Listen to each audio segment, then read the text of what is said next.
going on, guys? My name is Tejra Singh. For the sophomore project, I'm going to be interviewing Dr. Dio at the French Valley Veterinary Hospital. I'm going to be interviewing him and going to be job shadowing. Let's go!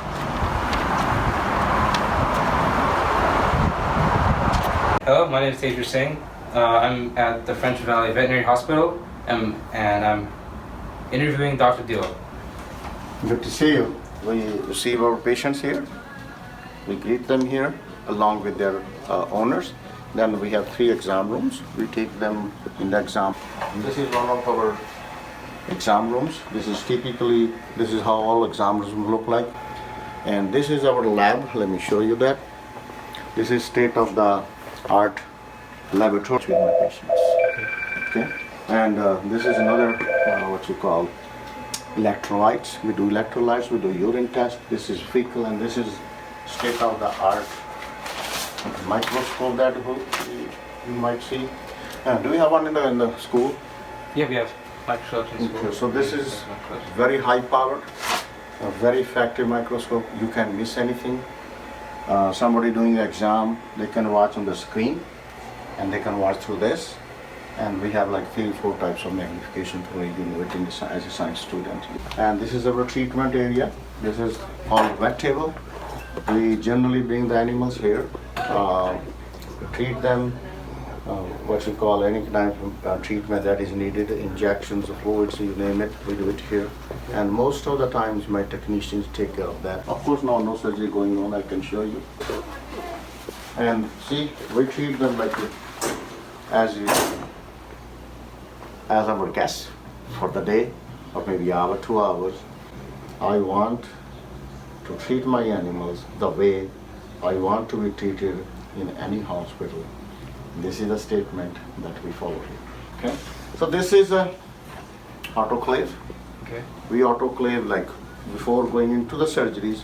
We sterilize all the instruments in this. This is called autoclave. So this is basically from now onward we are entering the surgical area. This is our monitor. This is the same monitor that they use in Kaiser to monitor humans under anesthesia. We use the same. It tells your oxygen, carbon dioxide, heart rate, pulse rate, breathing, everything that you need to know for the animal under surgery when they're sleeping. You're doing the surgery.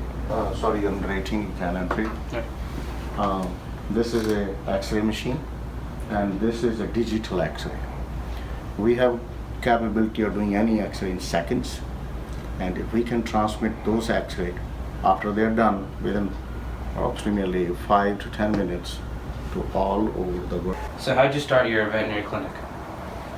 Very good question.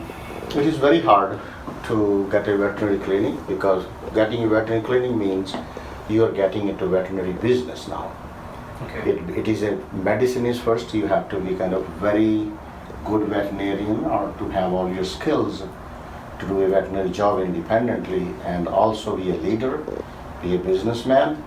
You have to have more skills to have a veterinary clinic. So it takes longer to get to own a hospital basically, but you have to have like 4 or 5 years experience minimum to kind of have a business that you can profit it on. Okay. Why did you choose being a veterinarian? It was my passion to help animals. And many years ago, and it became my profession after doing everything for animals, because I was born with animals. I'm a farmer's son. I was raised at farm. Okay. After graduating from high school, what were some of the education requirements? After high school, it takes about 7 years. Took me 7 years. Some people take longer, but I was a straight A-grade student, so kind of was very straightforward for me. Bachelor of Sciences and Animal Husbandry. Then I did a 1-year internship, residency also, and it took me about 1 year for that residency to complete. And there are boards then you have to clear. That takes another year or so. Okay. It depends on your capability, how fast you can do it. Okay. So what is some of this tasks that you do as a veterinarian on a daily basis? Daily basis. My schedule is generally very tight. It starts early morning. After I wake up, have my cup of tea, my staff gives me update, whole schedule of the day. There are surgeries planned, during the day, and my appointment starts at 9 o'clock and continues up to 12, sometimes longer.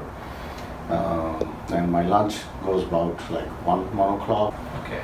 Okay, so you do surgeries, you take appointments, you talk to the clients, you do the medicine, you give instructions, you give anesthesia. But I love it. It's fun to be a veterinarian rather than being a physician. Right. So fun. You work with puppies, you're happy whole day. And a sick, barking, biting dog can come, you have a little stress for that moment. But yes, if you, as long as you know what you're doing, you're fine. So how much time do you spend in your veterinary clinic? Very good question. 7 days a week sometimes. I take emergencies also, and it is about, as I said, my schedule from 9 to 6. I'm having like 1 hour, 2 hours break in between wherever it fits my schedule. I cannot plan even my lunch until my staff gives it to me. Okay. This hospital is basically a full veterinary service hospital. We do medicine, surgeries, dentistry, radiography, you name it, anesthesiologist, and orthopedic surgeries, specialized surgeries, basically everything that any doctor would do in human side, including specialist. Veterinary has to do the basics for everything. So if you can choose one thing you love doing as a veterinarian, what would it be? To love puppies every simple day. I wish I got all puppies for normal physical exam. That's very loving and very kind of pleasant to play with puppies whole day, doing physical exam on puppies. That's what I love. How important is getting shots and checkups on your pets?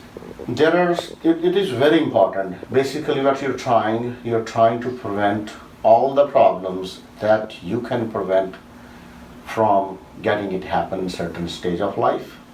There are so many viral diseases, there are so many bacterial diseases that you can prevent. The same thing as the humans get their vaccine on regular schedules. Puppies, cats, all animals basically need all vaccine. One of the most important vaccine is the rabies. You don't want to have any rabies patient or any rabies case that we can prevent by doing just rabies vaccine. You don't want to have that one. And that is a disease is non-treatable. Whosoever gets it, maybe dog, cat, animal, human, it has to die. There is no choice. So we can prevent such fatal diseases only just vaccinating puppies and kittens. Okay. All right? Thank you. Thank you. Pleasure meeting you. Okay. Wow, I learned a lot. Dr. Thiel is an amazing veterinarian, and I'm really excited to pursue this path. Thank you.